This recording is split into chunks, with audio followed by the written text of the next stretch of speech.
এবার কৃপান ব্যানার্জির হাতে চুরি পরিয়ে দিল গীতা। হ্যাঁ বন্ধুরা, আপনারা ঠিক এমনটাই দেখতে পাবেন গীতা এলএলবি ধারাবাহিকের আজকের পর্বতে। গীতা অগ্নিজিৎ মুখার্জিকে বলে, আপনি এই কেসটা লড়ার জন্য ক্ষিতীশবাবুর সাথে প্রায় 25 লক্ষ টাকা নিয়েছেন তাই না? তখন অগ্নিজিৎ মুখার্জি বলে, কি করে জানলেন আপনি? তখন গীতা বলে, আমার কাছে ব্যাংক এভিডেন্স আছে।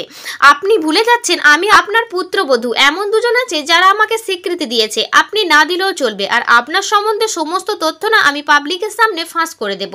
এরপর গীতা বাসুদেব মণ্ডলকে কাঠগড়ায় তুলে কিছু জিজ্ঞাসাবাদ করলে বাসুদেব মণ্ডল বলে, বিশ্বাস করুন আমি কিছু করিনি। ওই ক্ষিতীশবাবু আমার কাছ থেকে গ্যাস ডেলিভারি করার পোশাকটা চেয়েছিলেন, আর তারপর আমি যখন অন্য বাড়িতে গ্যাস ডেলিভারি করতে গিয়ে দেখি ক্ষিতীশবাবু তার বাড়ি থেকে মুখ ঢাকা দিয়ে বেরিয়ে এসে আমাকে অনেক থ্যাংক ইউ জানায়, আর আমাকে অনেক টাকা দিতেও চেয়েছিলেন, কিন্তু আমি টাকাটা না নিয়ে ওখান থেকে চলে যাই। আর তারপর শুনি বৌদিমণি গ্যাস সিলিন্ডার বাস্ট করে মারা গেছেন।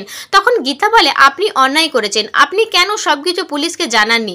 তখন গীতা বলে, হুজুর আমার মনে হয় আমি প্রমাণ করতে পেরেছি ক্ষিতীশবাবুর উপস্থিতি। এক জঘন্য হত্যাকাণ্ডের নায়ক উনি নিজেই ওনার স্ত্রীকে খুন করেছেন। তখন জজ সাহেব ক্ষিতীশবাবু ও দোয়েল দেবীকে দোষী সাব্যস্ত করে 7 বছরের জন্য জেলে কারাদণ্ড করে। আর তারপর গীতা অগ্নিজিৎ মুখার্জিকে বলে, এই প্রথমবার কোর্ট আমার কথায় রায় দিয়েছে, আপনি আমার কাছে হেরে গেছেন অগ্নিজিৎ মুখার্জি।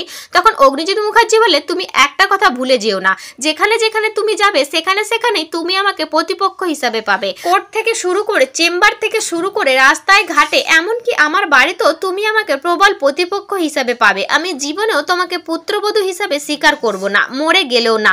তারপর গীতা বাড়িতে গিয়ে তার ঘরে ঢুকে চারিদিকে ফুল দিয়ে সাজানো দেখে শাস্তিককে স্বস্তিক ভেবে আই লাভ ইউ বলে দেয়।